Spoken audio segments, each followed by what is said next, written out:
నమస్తే, welcome to Leo news. YCP party అధికారంలో ఉండగా ఆ పార్టీకి కొమ్ము కాస్తున్నటువంటి అధికారులను అప్పట్లో ఎలక్షన్ కమిషన్ పక్కన పెట్టిన విషయం మనందరికీ తెలిసిందే. అయితే ఆ అధికారులు ఇప్పుడు 16 మంది దాకా ఉన్నారని, ఇప్పటికీ కూడా వాళ్ళలో మార్పు రాలేదు.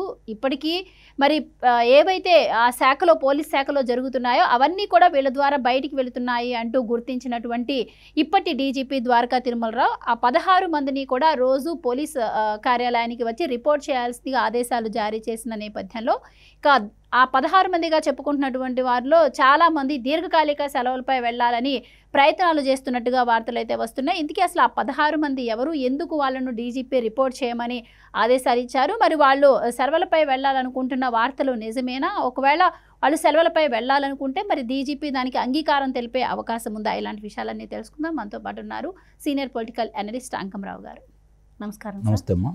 సార్, 16 మంది ఐపీఎస్ అధికారులపైన కూడా డీజీపీ ఒక ఆర్డర్ అయితే పాస్ చేశారు. రోజు పోలీస్ కార్యాలయానికి వచ్చి రిపోర్ట్ చేయాలి, ఉదయం సాయంత్రం సైన్ చేయాలి అని చెప్పి. అయితే దీనిపై కొన్ని వార్తలు కూడా మనం విన్నాం. ఎందుకంటే ఇప్పటికీ కూడా పోస్ట్లో ఉంటూ వైసీపీకి అనుకూలంగా ఇక్కడ శాఖలో ఏవైతే జరుగుతున్నాయో అవన్నీ కూడా వైసీపీ పార్టీకి చేరవేస్తున్నారు అని చెప్పి ఈ నేపథ్యంలోనే వాళ్ళలో మార్పు రాకపోయేసరికి డీజీపీ ఈ నిర్ణయం తీసుకున్నారని అయితే విన్నాము.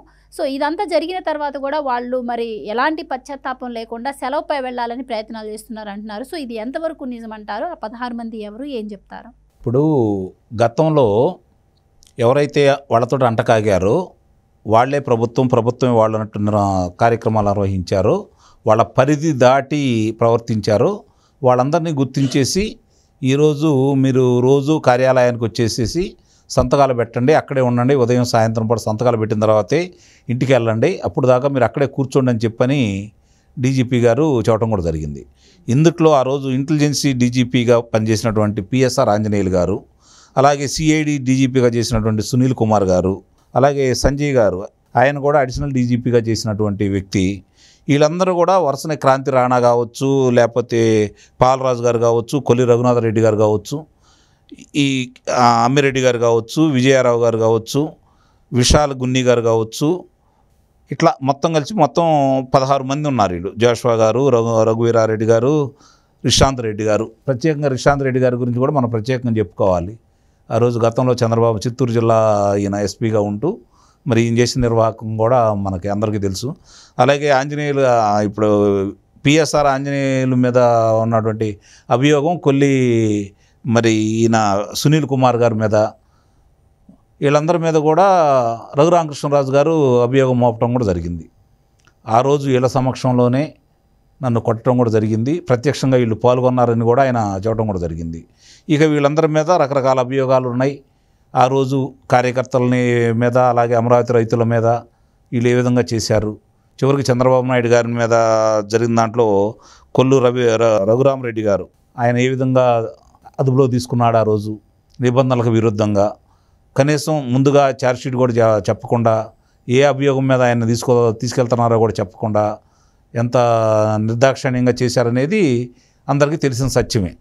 కాబట్టి వీళ్ళందరినీ మీరు విధులకి అనర్హులు, మీకు ఇచ్చినటువంటి పరిధిని దాటి మీరు ప్రవర్తించారు, చట్టబద్ధంగా మీరు వ్యవహరించలేదు కాబట్టి మీరు శిక్షార్హులు అవుతారు, మీ మీద విచారణ జరుగుతుంది, అయినా సరే మీరు ఇంటికాడ కూర్చోవద్దు, రోజు వచ్చి కార్యాలయంలో కూర్చోండి అని చెప్పారు. ఇప్పటికీ వాళ్ళ కింద పనిచేసిన వాళ్ళు ఇంకా వాళ్ళకి తాబేదారులాగానే ఉన్నారని చెప్పని ఇప్పుడు పెద్దలకి సమాచారం అందిన మాట వాస్తవం. ఇంకా చాలామంది వాళ్ళకి సమాచారం చేరవేస్తున్నారు, ఇక్కడ ఏమేమి జరుగుతుంది ఏంటనేది అని అంటున్నారు. వాళ్ళు కూడా కొంతమందిని గుర్తించే క్రమంలో ఈరోజు ఈ ప్రభుత్వం ఉంది.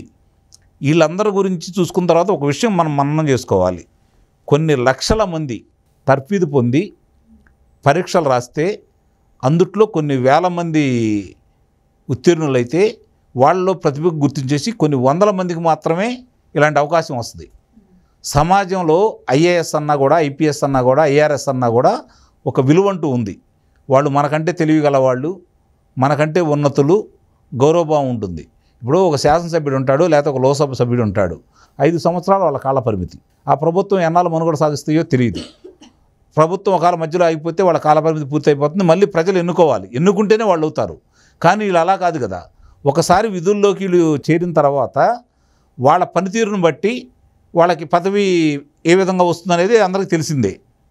కానీ ఈరోజు ఒకవేళ ప్రభుత్వ పెద్దలకి ఇష్టం లేకపోయినా కూడా వాళ్ళకి పదవులు సరైన పదవులు ఇవ్వకపోయినా వాళ్ళు మాత్రం దాంట్లోనే పనిచేస్తూ ఉంటారు కదా.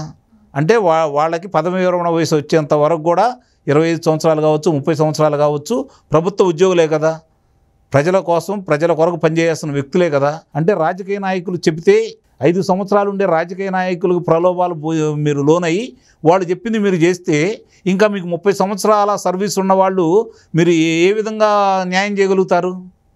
అంటే వాళ్ళు చేసే తప్పులకి ఇది తప్పు, ప్రజలకి ఇది అవసరం, మీరు చేసే చట్టాల వల్ల ప్రజలకు నష్టం జరుగుతుంది, లేదు మీరు చేసే కార్యక్రమాల వల్ల ప్రజలకు నష్టం జరుగుతుంది, లేదంటే ఇలాంటి మంచి కార్యక్రమాలు చేస్తే ప్రజలకు మేలు జరుగుతుందని చెప్పవలసిన వీళ్ళు ఆ ప్రతినిధులకి లొంగిపోయి, ఆ ప్రభుత్వాలకు లొంగిపోయి ఈ విధంగా ప్రజాప్రతినిధుల్ని ఇబ్బంది పెడితే ఏం జరుగుతుందనేది వీళ్ళు ప్రత్యక్ష తార్కాణం. నాకు అర్థం కాని విషయం ఏంటంటే రేపు పొద్దున వీళ్ళు ఇప్పుడు దాకా ఏదైనా వేడుకలకు వెళ్ళారనుకోండి, అందరూ కూడా వీళ్ళని గౌరవించేసి స్వాగత సత్కారాలు చేసేవాళ్ళు. రేపు పొద్దున వీళ్ళు కానీ వీళ్ళు కుటుంబ సభ్యులు కానీ వెళ్ళిన తర్వాత ఆ రోజు స్వాగత సత్కారాలు చేసిన వాళ్ళే ఈరోజు ముఖం చాటేసి మిమ్మల్ని పలకరించకపోతే మీ పరిస్థితి ఏంటి? మీ కుటుంబ సభ్యుల పరిస్థితి ఏంటి? రేపు పొద్దున మీ పిల్లలు చదువుకుంటున్నారో లేకపోతే ఉద్యోగాలు చేసేటప్పుడు మీ తండ్రిని ఇలా చేశారంటే వాళ్ళ మానసిక స్థితి ఎలా ఉంటుంది? ఒక్కసారి ఆలోచించుకోండి. నిజంగా ఆ కుటుంబ సభ్యులు ఈ రక్తపకూడికి అలవాటు పడితే వాడు కూడా అలానే తయారైన మనం భావించాలి. ప్రజల్ని ఇబ్బంది పెట్టారు, ప్రజాప్రతినిధులను ఇబ్బంది పెట్టారు, ఇష్టారాజ్యంగా రాజ్యాంగానికి విరుద్ధంగా చట్టాలని మీరు అమలు చేసుకుంటూ వచ్చేసారు. దీనివల్ల మీరు సాధించింది ఏంటి? ఇదా మీరు సాధించింది?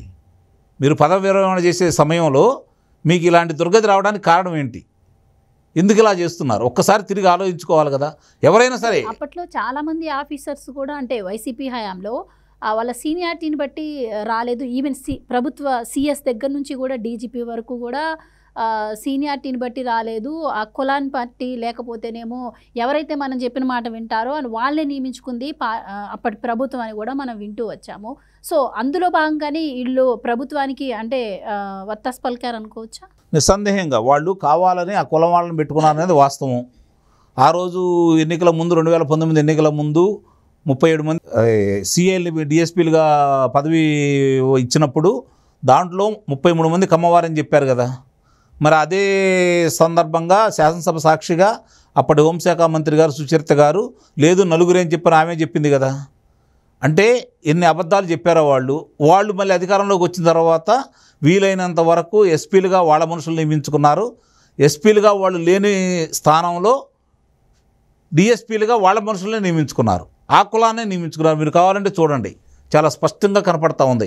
అమరావతి రైతులను ఇబ్బంది పెట్టిన వాళ్ళే, చంద్రబాబు నాయుడు గారిని ఇబ్బంది పెట్టిన వాళ్ళే, పవన్ కళ్యాణ్ గారిని ఇబ్బంది పెట్టిన వాళ్ళే, అదే ఇప్పుడు రఘురామకృష్ణరాజు గారిని చేసిన దాంట్లో పిఎస్ఆర్ ఆంజనేయులు గారును సునీల్ కుమార్ గారు వాళ్ళైతే కాదు కదా. కాకపోతే డీజీపీ గారు వాళ్ళైనా కూడా వీళ్ళైతే వాళ్ళు కాదు కదా. అంటే ఇట్లా ఎవరైతే ప్రజాప్రతినిధులను ఇబ్బంది పెట్టాలనుకున్నారో వాళ్ళ మనుషులను పెట్టుకొని వాళ్ళ మాట వినేటట్టు చేసుకున్నారు. దీనికి రాష్ట్ర వ్యాప్తంగా పోలీస్ శాఖే కాకుండా వివిధ శాఖల్లో కూడా సివిల్ సర్వీసులకు సంబంధించి పరీక్షా పత్రాలలో వాళ్ళకు అనుకూలంగా వాళ్ళకు కావాల్సిన వాళ్ళ మార్కులు ఇప్పించుకొని మళ్ళీ 1-2 సార్లు దిద్ది దాని మీద కుంభకోణాలు కూడా బయటకు వచ్చినాయి కదా. సవాంగ్ గారు ఉన్న సమయంలో కావచ్చు, వేరే వాళ్ళు ఉన్న సమయంలో కూడా కావచ్చు. కాబట్టి అర్హులు కాని వాళ్ళని నిజంగా చదువుకొని వాళ్ళలో ప్రతిభ ఉన్న వాళ్ళందరినీ పక్కన పెట్టేసి వీళ్ళకి కావాల్సిన వాళ్ళని నియమించుకున్న తర్వాత వాళ్ళకు పనిచేయక ఎవరికి పని చేస్తారు చెప్పండి? నిజాయితీగా కనుక వాళ్ళు పదవిలోకి వస్తే నిజాయితీగా పనిచేసేవాళ్ళు ఈ విధంగా చేశారు. కాబట్టి ఆ కుంభకోణం కూడా బయటకు వస్తుంది. కాబట్టి దానికి కూడా విచారణ చేసి దానికి బాధ్యులైన వాళ్ళందరి మీద కూడా చర్యలు తీసుకోవాలి. ఇప్పుడు వీళ్ళకి ఈరోజు కూర్చొని విచారణ చేయించేసి రోజు కార్యాలయానికి వచ్చేసి సంతకాలు పెట్టమంటే సరిపోదు. వీళ్ళు చేసినవన్నీ కళ్ళ ముందు కనపడతా ఉన్నాయి. కాబట్టి సాక్ష్యాధారాలు కనుక ఉండయి అని చెప్తున్నారు. కాబట్టి దానికి సంబంధించిన శిక్షలు కూడా వేయగలిగితే వీళ్ళకి ఇప్పుడు నిన్న చూసాం మనం కడపలో ఓ సిఐ అత్యుత్సాహంగా విద్యుత్ సిబ్బంది మీద దాష్టీకం చేసేసి కొట్టడం కూడా జరిగింది. వీఆర్లో పెట్టారు వాళ్ళని. వీఆర్లో పెడితే ఏమవుతుంది? శిక్ష కదా పడాల్సింది. అదే సామాన్యుడు ఏదైనా సరే ప్రభుత్వ ఉద్యోగి మీద కనుక చెయ్యేస్తే ఏం జరిగేది అంటే ఇంకో ప్రభుత్వ ఉద్యోగి పోలీసు వాళ్ళు ప్రభుత్వ ఉద్యోగుల మీద చెయ్యేస్తే ఇదా వాళ్ళకి ఇచ్చే శిక్ష? కాబట్టే కదా వాళ్ళు ఇష్టారాజ్యంగా చేస్తున్నారు. అలాంటి శిక్షలు కూడా వాళ్ళకు కూడా వర్తింపజేయగలిగితే చట్టం దీని గురించి ఆలోచించాలి. ప్రజాప్రతినిధులు కూడా దీని గురించి ఆలోచించి సరైన విధంగా శిక్షలు పడితే భవిష్యత్తులో రాబోయే వాళ్ళు ఓ ఇలా జరిగితే ఇలా జరుగుతుంది కదా అని చెప్పని కొంచెం భయపడతారు. కాకపోతే వాళ్ళ పరిస్థితి ఎలా ఉంది అంటే, ఒక రాజు శాసనసభ్యులు కావచ్చు, లోక్సభ సభ్యులు కావచ్చు, చట్టాలని తయారు చేసే వాళ్ళు ఆ చట్టాలను గౌరవించేసి చట్టానికి లోబడి వాళ్ళ కార్యక్రమాలు నిర్వహిస్తూ మనుగడ సాగించేవాళ్ళు. కాబట్టి పెద్ద అవినీతికి ఆస్కారం ఉండేది కాదు. కానీ ఈరోజు ఇబ్బడిముబ్బడిగా అవినీతికి ఆస్కారం ఏర్పడిన తర్వాత వాళ్ళ 5 సంవత్సరాల్లో ఉండి వాళ్ళు అంత సంపాదించుకుంటున్నారు, 33 సంవత్సరాలు మాకు సర్వీస్ ఉంది, మరి మేము ఎంత సంపాదించుకోవాలి, వాళ్ళకేం శిక్షలు పడుతున్నాయి, పడితే వాళ్ళకు కూడా పడతాయి కదా, వాళ్ళు మమ్మల్ని రక్షిస్తారు కదా అని చెప్పని వీళ్ళందరూ అవినీతికి ఆస్కారం ఇవ్వబట్టే ఇలాంటి వాళ్ళు ఈరోజు ఈ పరిస్థితిలో ఉన్నారని అయితే నేను భావిస్తున్నాను.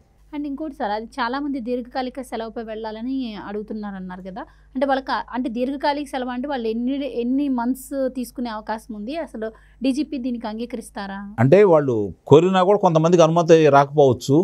వాళ్ళు ఏంటంటే ఇంక విధుల్లో ఉండరు వాళ్ళు. అంటే పదవి చివరకు వచ్చేసి 4 రోజుల ముందు 2 నెలల ముందు మళ్ళీ వచ్చేసి బాధ్యతలు తీసుకొని పదవి విరమణ చేస్తారు. లేదంటే ప్రభుత్వం మారిద్దేమని ఆశపడేవాళ్ళు కొంతమంది ఉంటారు. దూరంగా ఉండి వీటిని కప్పించుకోవడానికి ఏం చేయాలో చేసేవాళ్ళు కొంతమంది ఉంటారు. కేంద్ర సర్వీసులకు వెళ్దాం అనుకున్న వాళ్ళు ఇక్కడ వీళ్ళు అనుమతిస్తేనే కదా కేంద్ర సర్వీస్కి అయినా వెళ్ళేది. ఇక్కడ డీజీపీ గారు ఇక్కడ ప్రభుత్వం అనుమతిస్తేనే కదా. కాబట్టి ఇలాంటి వాళ్ళకి ఇప్పుడు ఉన్నటువంటి తిరుమలరావు గారు కావచ్చు, ఈ ప్రభుత్వం కావచ్చు, అలాంటి వెలుసుబాటు కలగజేసిద్దని అయితే మాత్రం నేనైతే భావించట్లేదు. Right sir, thank you so much.